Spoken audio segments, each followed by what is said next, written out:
सायरा बहुत ही खूबसूरत और जवान लड़की थी। देर रात के सन्नाटे में वो धीरे से अपने कमरे से बाहर निकली। वो हल्के कदमों से चलते हुए रेगिस्तान के किनारे पहुंची, जो बिल्कुल सुनसान था। रात के करीब 1:30 बज रहे थे। चारों तरफ सन्नाटा था, जैसे पूरी दुनिया सो चुकी हो। सायरा ने मुलायम रेत पर कदम रखे और धीरे धीरे टीले पर ऊपर चढ़ने लगी। ठंडी हवा उसके खुले बालों से खेल रही थी। कुछ देर बाद वो रेगिस्तान की चोटी पर पहुंच गई। वहां से दूर एक टूटी फूटी लकड़ी की झोपड़ी नजर आई। वो धीरे धीरे उसकी तरफ बढ़ी। अब तक अंधेरा और गहराता जा रहा था। दरवाजे तक पहुंचकर वो रुकी। दरवाजा बंद था। उसने उत्सुकता से एक छोटे से छेद से अंदर झांका। फिर अपने पर्स से आईना निकाला और बाल ठीक किए। अपने कपड़े ऐसे सवारे जैसे किसी से मिलने जा रही हो। फिर हिम्मत करके उसने धीरे से दरवाजा खटखटाया। वो बार बार दरवाजा खटखटाती रही और आईने में अपना चेहरा देखती रही। अचानक दरवाजा हिला। करीब 80 साल का एक बूढ़ा आदमी रफीक अंदर से निकला। उसकी नजर सायरा पर टिक गई, जैसे वो अपने सपनों की कोई हकीकत सामने देख रहा हो। सायरा हल्की सी मुस्कुराई, आगे बढ़ी और बोली, असल में मैं अपने दोस्तों के साथ घूमने निकली थी, पर वो मुझे छोड़कर चले गए। क्या तुम मुझे आज रात अपनी झोपड़ी में रुकने दोगे? रफीक कुछ पल चुप रहा। फिर उसके चेहरे पर एक रहस्यमयी मुस्कान फैल गई। उसकी आंखों में चमक आ गई और उसने सायरा को सिर से पैर तक देखा। सायरा मुस्कुराई और बोली, इतना क्या देख रहे हो? रफीक चुपचाप खड़ा रहा। सायरा ने फिर पूछा, तो बताओ मैंने क्या फैसला किया है? क्या मैं यहीं रुक सकती हूँ आज रात? ये सुनकर रफीक ने हल्की उत्तेजना के साथ कहा, जरूर, अंदर आओ। सायरा शांति से अंदर चली गई। रफीक ने दरवाजा बंद किया और बोला, रात में यहाँ चोर लुटेरे घूमते हैं। सायरा मुस्कुराई और बोली, ठीक है, मैं समझ गई। अंदर बस 2 छोटे कमरे थे। सायरा ने एक कमरे में झांका, फिर दूसरे में और पूछा, मैं कहाँ सोऊं? रफीक ने हल्के से मुस्कुराते हुए कहा, जहाँ चाहो सो जाओ। सायरा ने विनम्रता से कहा, तो तुम इस कमरे में सो जाओ, मैं दूसरे में रह लूंगी। रफीक कुछ देर उसकी आंखों में देखता रहा, फिर बोला, ठीक है, जैसी तुम्हारी मर्जी। रफीक अपने कमरे में जाकर लेट गया, लेकिन उसका मन बेचैन था। वो लगातार सायरा के बारे में सोच रहा था। उधर सायरा भी लेटी तो थी, पर नींद नहीं आ रही थी। तभी बाहर कुत्तों के भौंकने की आवाज आई। वो डर गई, जल्दी से उठी और रफीक के कमरे की तरफ दौड़ी। कांपती आवाज में बोली, मुझे डर लग रहा है, अकेले नींद नहीं आ रही। रफीक उठा और हैरानी से पूछा, क्या हुआ? सायरा कांपते हुए बोली, मैं अकेली नहीं रहना चाहती, मुझे तुम्हारे पास रहना है। रफीक के चेहरे पर हल्की खुशी झलक गई। वो मुस्कुराया और बोला, पर यहाँ तो एक ही बिस्तर है, तुम कहाँ सोओगी? सायरा ने कुछ नहीं कहा। उसने बस उसका हाथ पकड़ लिया और बोली, चलो बाहर चलते हैं, मेरा दिल भारी लग रहा है। रफीक तुरंत उठ गया और बोला, चलो मैं तुम्हें बाहर ले चलता हूँ। दोनों झोपड़ी से बाहर निकले। रात का अंधेरा उन्हें घेर चुका था और ठंडी हवा रेत पर सरसराती हुई चल रही थी। सायरा और रफीक झोपड़ी के बाहर खड़े थे। चारों तरफ बस सन्नाटा था। दूर कहीं हवा की हल्की आवाज आ रही थी। वो दोनों धीरे धीरे रेगिस्तान की रेत पर साथ साथ चलने लगे। कुछ देर बाद सायरा रुकी, रफीक की आंखों में देखा और मुस्कुराई। मेरी तरफ देखो, उसने कहा, सच सच बताओ, मैं तुम्हें कैसी लग रही हूँ? रफीक कुछ देर तक चुप रहा, फिर गहरी सांस लेकर धीमे स्वर में बोला, तुम बहुत खूबसूरत हो, जैसे रात के अंधेरे में चमकती कोई रोशनी। सायरा थोड़ी शर्माई, नजरें नीचे की, फिर हल्का मुस्कुरा दी। रफीक की आंखों में अब एक अजीब सी चमक थी। अचानक उसने उत्साह में सायरा का हाथ थाम लिया और बोला, चलो वापस अंदर चलते हैं, तुम इतनी खूबसूरत हो कि नजरें हटा ही नहीं पा रहा। सायरा कुछ नहीं बोली, बस मुस्कुराई। दोनों झोपड़ी की तरफ लौटने लगे, लेकिन अचानक रफीक रुक गया। उसकी आंखों में शक की झलक दिखी। उसने गंभीर आवाज में पूछा, बताओ तुम हो कौन? इतनी रात में इतनी सुनसान जगह पर क्या कर रही हो? सायरा ने बिना हिचकिचाए शांत लहजे में जवाब दिया, मैंने तो तुम्हें पहले ही बताया था, मेरे दोस्त मुझे छोड़कर चले गए, मैं अकेली हूँ, तुम इतना शक क्यों कर रहे हो? रफीक कुछ पल उसे देखता रहा, फिर उसका चेहरा नरम पड़ गया। सिर हिलाते हुए उसने धीरे से कहा, ठीक है, अगर ऐसा ही है तो चलो वापस अंदर चलते हैं, रात बहुत हो चुकी है। सायरा हंसी और बोली, इतनी जल्दी क्यों ना थोड़ा रेगिस्तान घूम लें। रफीक मुस्कुराया और बोला, ठीक है, जैसा तुम चाहो वैसा करते हैं। दोनों ने एक दूसरे का हाथ पकड़ा और रेतीली ढलान से नीचे उतरने लगे। रात अपने आखिरी पहर में थी, आसमान में और भी गहराई से अंधेरा छा रहा था। चलते चलते रफीक की नज़र अचानक दूर एक गुफा पर पड़ी। वो पूरी तरह अंधेरे में थी। उसने उत्साह से कहा, चलो उस गुफा के अंदर चलते हैं, देखते हैं कैसी है। सायरा थोड़ा डर गई और बोली, नहीं, अंदर बहुत अंधेरा है, मुझे डर लग रहा है। रफीक ने मुस्कुराकर कहा, डरो मत, मैं साथ हूँ, कुछ नहीं होगा। दोनों धीरे धीरे गुफा के अंदर चले गए। वहाँ एक ठंडी अजीब सी हवा बह रही थी। दीवारें गीली थीं और चारों तरफ नमी सी महसूस हो रही थी। सायरा बहुत संभल कर चल रही थी और रफीक उसके पीछे था। थोड़ी दूर जाकर दोनों रुक गए। वहाँ एक बड़ा पत्थर पड़ा था।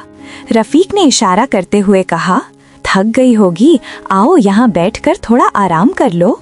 सायरा ने हल्की थकी हुई मुस्कान दी और बोली, हाँ, सच में बहुत थकान हो रही है। उसने पत्थर पर हाथ रखा और धीरे से बैठ गई।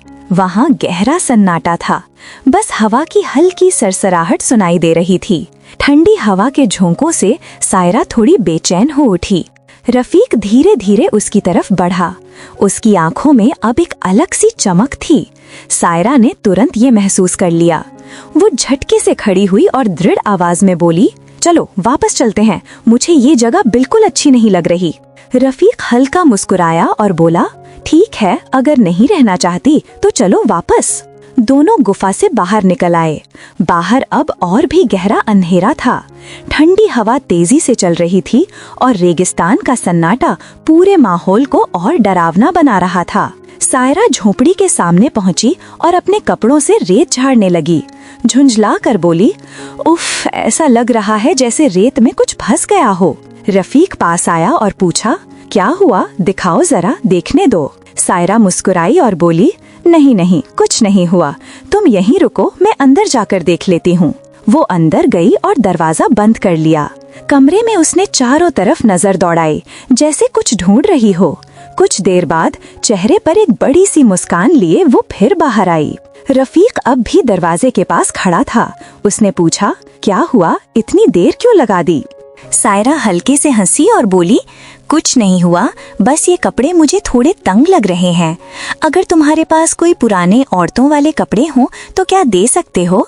रफीक ने हैरानी से बड़ी आंखों से उसकी तरफ देखा। औरतों के कपड़े? वो मैं कहाँ से लाऊं? तुम असल में हो कौन? सायरा ने मुस्कुराते हुए कहा, अरे मैं तो बस मजाक कर रही थी, सोचा शायद यहाँ कुछ पुरानी चीजें पड़ी होंगी। रफीक कुछ पल सोच में खड़ा रहा, फिर धीरे धीरे अंदर गया। उसने अलमारी खोली और वहाँ से एक पुरानी लाल ड्रेस निकाली। उसे सायरा को देते हुए बोला, ये बहुत पुरानी है, शायद किसी ने यहाँ छोड़ दी होगी। ड्रेस देखते ही सायरा के दिल की धड़कन तेज हो गई, पर चेहरे पर उसने एक शांत मुस्कान रखी और बोली, ठीक है, मैं यही पहन लेती हूँ। वो दूसरे कमरे में चली गई। रफीक दरवाजे के पास बैठा खुद से बुदबुदाया, लड़की वाकई कमाल की खूबसूरत है, पता नहीं कहाँ से आई है।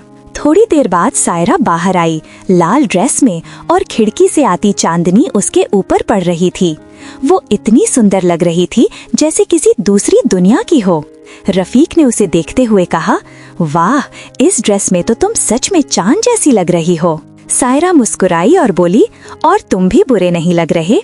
रफीक हंस पड़ा और बोला, चलो अब सो जाते हैं, बहुत रात हो गई है। सायरा ने धीरे से सिर हिलाया और बोली, लेकिन मुझे बहुत भूख लगी है, कुछ बना लेती हूँ। ये सुनते ही रफीक की आंखों में चमक आ गई। वो जल्दी से कमरे के कोने में गया, एक पुरानी थैले से सूखी रोटी निकाली और सायरा को थमा दी। सायरा मुस्कुराते हुए रोटी खाने लगी और रफीक उसे बस देखता ही रहा। बीच बीच में सायरा ने पूछा, क्या हुआ, ऐसे क्यों देख रहे हो मुझे? रफीक ने धीमी आवाज में कहा, तुम अभी इतनी खूबसूरत लग रही हो कि नजरें हट ही नहीं रहीं। मैं और इंतजार नहीं कर सकता। सायरा ने हल्की शरारत भरी मुस्कान के साथ भौहें उठाई। क्यों, पहले कभी कोई लड़की नहीं देखी क्या? रफीक मुस्कुराया और बोला, कहाँ देखूंगा, मैं तो कई सालों से यहाँ अकेला रह रहा हूँ। सायरा ने कमरे में चारों तरफ नजर दौड़ाई। तभी उसकी नजर कोने में रखे औरतों के एक जोड़े जूतों पर पड़ी। वो आगे बढ़ी, उन्हें उठाया और बोली, ये क्या है? तुमने तो कहा था कि तुम अकेले रहते हो। रफीक थोड़ी देर झिझका और जल्दी से बोला, अरे नहीं, मैंने बताया था ना, यहाँ कई लोग अपनी पुरानी चीजें फेंक जाते हैं, शायद ये भी उनमें से ही हैं। सायरा मुस्कुराई और बोली, ठीक है, मान लिया। उसने जूते नीचे रखे और दूसरे कमरे की ओर चली गई। रफीक चुपचाप उसके पीछे पीछे गया।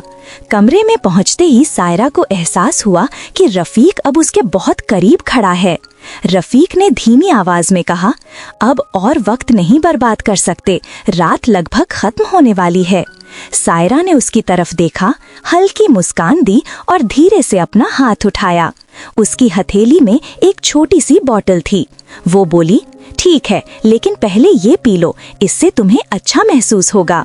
रफीक पूरी तरह से भावुक हो गया था। उसने बिना कुछ सोचे समझे बोतल उठाई और पानी पी लिया। कुछ ही सेकंड में उसकी सांसें तेज होने लगी और उसकी नजरें धुंधली पड़ने लगी। वो कमजोर आवाज में बोला, तुम वाकई बहुत खूबसूरत हो, मैंने तुम्हारे जैसा कोई नहीं देखा। सायरा ने हल्की मुस्कान के साथ शांति से जवाब दिया, झूठ मत बोलो, तुम्हें मुझसे कहीं ज्यादा तजुर्बा है। रफीक ने धीमी होती आंखों से कहा, नहीं, तुम बाकियों जैसी नहीं हो, तुम सच में अलग हो। सायरा ने उसकी आंखों में गहराई से देखा और धीरे से बोली, फिर भी मुझे पता है तुम झूठ बोल रहे हो। रफीक की आवाज अब लगभग खत्म सी हो चुकी थी।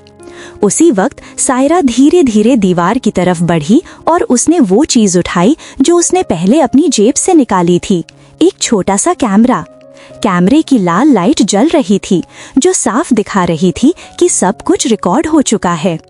अचानक सायरा पलटी और रफीक के मुंह पर जोरदार थप्पड़ जड़ दिया।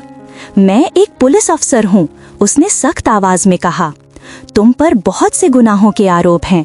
तुम मासूम लड़कियों को फंसाकर उनकी जिंदगी बर्बाद करते रहे हो। मैंने ये सब सिर्फ इसलिए किया ताकि तुम खुद अपने मुंह से सब कबूल कर लो। अब तुम्हारे पास कोई बचाव नहीं है। जैसे ही उसने ये कहा, बाहर से दरवाजा तोड़ने की आवाज आई। कमांडो टीम अंदर घुस आई। पल भर में रफीक को जमीन पर गिरा दिया गया और उसके हाथों में हथकड़ियां डाल दी गईं।